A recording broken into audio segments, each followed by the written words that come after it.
مقابل پر آنے والے کے اگر کردار پر گفتگو ہو کہ وہ ہوٹل میں کیا کرتا ہے, کہاں جاتا ہے, اس کے شب و روز کیسے گزرتے ہیں, اس کے عادات کیا ہیں, اس کے اطوار کیا ہیں, میں کسی چیز پر بات نہیں کرتا. علم میں کبھی ذات پر گفتگو نہیں ہوتی, خاندان پر گفتگو نہیں ہوتی. علم کے مسئلے میں صرف یہ گفتگو ہوتی ہے آپ نے کیا پیش کیا, صحیح پیش کیا یا غلط پیش کیا.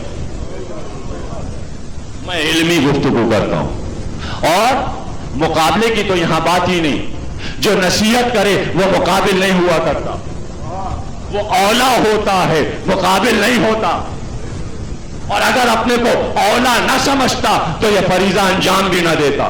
اس لیے کہ ہر ایک کے بس کی بات نہیں ہے دلیل سے بات کرنا. پہلے بھی کہا تھا, آج بھی کہہ رہا ہوں, یاد رکھو مقتل ایک علم ہے, تاریخ سے روایت لینا ایک علم ہے. جب تک کہ اس علم سے جانکاری نہ ہو زبان نہ کھولو, نہیں کھولو, عبور حاصل کرو. اس لیے کہ کائنات کے ہر فن کا اصول یہ ہے کہ اس سے وفادار رہو. ناصر جہاں اگر بے سورے ہوتے تو ٹیلی ویژن سے ہر سال یہ سلام آخر پڑھوایا جاتا, ایک سال پڑھوائے جاتے, دوسرے سال کہا جاتا مخرج صحیح نہیں ہے واپس کر لو. اپنے فن سے وفادار ہیں, اس لیے ان کی جگہ کوئی آ نہیں سکتا. اس فن میں کامل ہیں, کوئی ان کا جیسا آئے جو کمال رکھتا ہو. ہر فن کے لیے, ہر فن کے لیے کمال ضروری ہے, وفاداری ضروری ہے. ممبر یہاں جب آ گئے تو یہ لکڑی کے ٹکڑے نہیں ہیں, اس کا وفادار رہنا پڑتا ہے. قسم کھانی پڑتی ہے کہ اس پر بیٹھیں گے تو اس کے خلاف کچھ نہ ہو جائے. دعائیں مانگا کرو کہ اہل بیت کے خلاف ان کے وقار کا ایک لفظ بھی گھٹنے نہ پائے اس ممبر پر آنے کے بعد. ہر آنے والے کو یہ دعا کرنی چاہیے. یاد رکھو امام کی کچھ مصلحتیں ہوتی ہیں, علماء اور صوفیہ نے جو کچھ بتایا ہے اس پہ غور کرو. پرانی چیزوں میں کوئی چیز اگر غلط ہو اور غلط رائج ہو گئی ہو تو اسے کہتے ہیں متروک, ترک کر دینا. میر کے زمانے میں جو زبان بولی جاتی تھی ناسخ نے آ کر متروک کر دیا. کیسے؟ لفظ کبھی بولا جائے گا, کبو نہیں بولا جائے گا. لیکن کبھی کی جگہ اگر آپ اب کبو بولنے لگے, اب ذرا ٹک بولنے لگے, کسو بولنے لگے, اب آپ نہیں بول سکتے. اصول بن گیا, جو متروک ہو گیا وہ متروک ہو گئے, ترک کر دیا گیا, اب آپ استعمال نہیں کر سکتے. تہذیب اور معاشرت کے خلاف ہے. اسی طرح وہ روایتیں, وہ واقعات, وہ قصے علماء نے جنہیں منسوخ کر دیا, اب اگر پڑھے جائیں تو جہالت, بے ادبی, گناہ. سننے والے بھی جہنمی, پڑھنے والا بھی جہنمی. عذاب بڑھا رہا ہے, وہ عذاب بڑھا رہا ہے. کیسے؟ مثال دے دوں. وہ لوگ موجود ہیں جو 22 رجب کو آج سے 20 برس پہلے صبح کو اٹھتے ہوں گے اور نیاز دینے سے پہلے لکڑہارے کی نظم پڑھتے ہوں گے. ہے کوئی گواہ میرا؟ ہے کوئی گواہ ہے؟ لکڑہارے کی نظم, سر لے کر چلا, رومال میں بندھا ہوا. آئیں قصہ یاد ہے نا, سب کے گھر میں لکڑہارا پڑھا جاتا تھا. عالموں نے کہا نہیں, صبح جب اٹھے ہو تو قصہ نہ بیان کرو, حدیث قصہ پڑھ کر 22 رجب کی نیاز دیا کرو. اب ہر گھر میں حدیث قصہ ہوتی ہے, لکڑہارا نہیں ہوتا, منسوخ ہو گیا. اب لکڑہارا نہیں پڑھا جائے گا. علماء نے جن روایتوں کے بارے میں کہہ دیا غلط تو غلط. اب علماء نے کہہ دیا زوجہ حر روایت غلط, جو پڑھے گناہگار. یعنی اسلامی طرز معاشرت میں جو ہیڈ ہے اس کا کہا نہیں مان رہا ہے, جس کا حکم علم ہے اس کا کہا نہیں مان رہا. یا تو اسے علم نہیں, جب علم نہیں تو جاہل ہے, اور اگر علم ہے جان کر رہا ہے خود بھی گناہگار, مجمع کو بھی گناہگار. زوجہ حر متروک, غلط روایت. کوئی کھانا پانی لے کر نہیں آیا, دلیل عقلی دلیل. جنازہ جب پڑا ہوتا ہے, مولانا موجود ہیں اور علم میں مجھ سے زیادہ ہیں, ان سے گواہی لیجئے گا اور گفتگو, اور جو بڑا سا بڑا عالم آپ کی نظر میں ہو اس سے بھی جا کر پوچھئے گا کیا دستور ہے آپ کے یہاں. جب تک کہ خدا نخواستہ قبرستان سے مردے کو دفن کر کے نہیں آ جاتے تب تک کھاتے ہو یا نہیں, یہ بتاؤ. میت پڑی ہو تو کھا لیتے ہو, جب تک دفن نہ ہو جائے کڑوی روٹی نہیں ہوتی ہے. بھائی دستور ہے نا, قبرستان سے واپسی پر جب تک کہ سوگوار کو کھلا نہ دیا جائے لوگ گھروں کو نہیں جاتے. سامنے 18 جوان کو لاشیں پڑے ہوئے تھے, زینب نے لاشوں کے سامنے کھا لیا. عقلی دلیل. دوسری دلیل, وہ دشمن جنہوں نے شام تک قاسم و علی اکبر اور 6 مہینے کے بچے کو پانی نہیں دیا تھا, ان کا بھیجا پانی ناصر الملت نے فیصلہ کیا کہ سنو ناصر الملت کی تحریر موجود ہے, کبھی یہ مت سوچنا کہ اہل بیت نے پانی کہاں پیا. تاریخ میں کہیں نہیں ملتا کہ شان غریباں سے لے کر اور قید خانے تک کسی مقام پر اہل حرم کو پانی ملا ہو. کوئی روایت نہیں ہے کہ کہیں پانی پلایا گیا ہو یا کھانے کو دیا گیا ہو, ثبوت ہی نہیں ہے. تو تمہیں کیا ہے, زبردستی کھلا دو گے اور پلا دو گے. مصلحت امام. علماء نے اسلامی طرز معاشرت میں ممبر کو بچایا, اس مجلس کو آپ کے بچایا, جہل سے بچایا ہے, جہل سے بچایا ہے. اور اکثر یہ کہا ہے 40 سال کی عمر خدیجہ کی, جھوٹ. عقد ابن کلثوم کسی اور سے ہوا, جھوٹ. خدیجہ بیوہ تھی رسول کے عقد میں آنے سے پہلے, جھوٹ. یہ ساری ریسرچ موجود ہے. اگر یہ سب علم نہیں تو یہاں کیوں آتے ہو؟ جب تمہیں یہ نہیں معلوم کہ یہ روایت مستند نہیں ہے کہ کسی قاتل نے علی اصغر کی قبر کو کھودا. غلط اس لیے کہ عصمت امام کو ختم کیا یہ روایت پڑھ کر تم نے. مصلحت امام کو تم پلٹ رہے ہو. جب ایک چیز امام چھپا دے تو گویا اس نے چھپا دیا, تم نہیں نکال سکتے. اب سنیے, اسی ممبر سے چند ہفتے پہلے یہ کہا گیا کہ آقائے ملا دربندی یہ لکھتے ہیں کہ ایک ظالم نیزہ لے کر ٹٹولتا ہوا چلا, اور جب گاڑا زمین میں نیزہ اور نکالا تو اس پہ لاش علی اصغر تھا. بے ادبی. کتاب میرے پاس ہے, ملا دربندی کا مقتل, دیکھیے, اور اس کا حوالہ بھی موجود.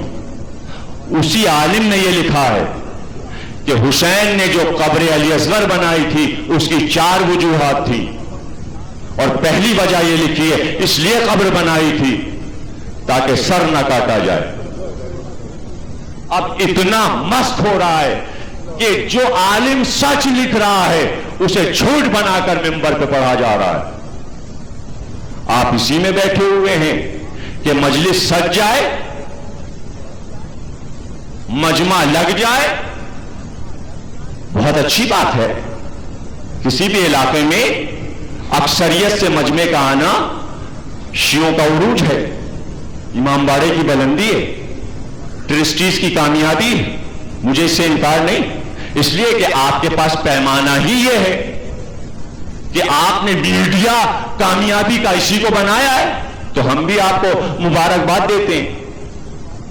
لیکن 50 سال کے بعد جو تاریخ کربلا کی لکھ کر آئے گی وہ میڈیا کیا ہوگا, اس کا ذمہ دار کون سی نسل ہوگی اسلامی طرز معاشرت کو بگاڑنے والی؟ کس پر الزام آئے گا, کس پر آئے گا؟ یہ لڑکے جب پلٹ کر ریسرچ کرنے لگے, آپ کو پتا ہے 700 لڑکے پڑھ کر قم سے آنے والے ہیں, کراچی میں چھا جائیں گے ممبروں پر, جو کتابیں پڑھ پڑھ کر آ رہے ہیں. کیا حال ہوگا اس نسل کا جو جھوٹ بول کر جا رہی ہے؟ میں آپ کو بچانا چاہتا ہوں, اس نسل کو بچانا چاہتا ہوں. پڑھو, مجمع لگاؤ, لاکھوں روپے لو اشرے کے, مجھے کوئی اعتراض نہیں, لیکن جو کر رہے ہو اس کا حق ادا کرو, علم کے سوا جہل نہ ہو. مجھے کسی سے کوئی حسد نہیں، سب میرے دوست ہیں، ادب سے سب سلام کرتے ہیں۔ جو چھوٹے ذاکرین ہیں مجھ سے عمر میں، وہ مجھے ضمیر بھائی کہہ کر سلام کرتے ہیں، میں بھی محبت سے ان کے سر پر ہاتھ رکھتا ہوں۔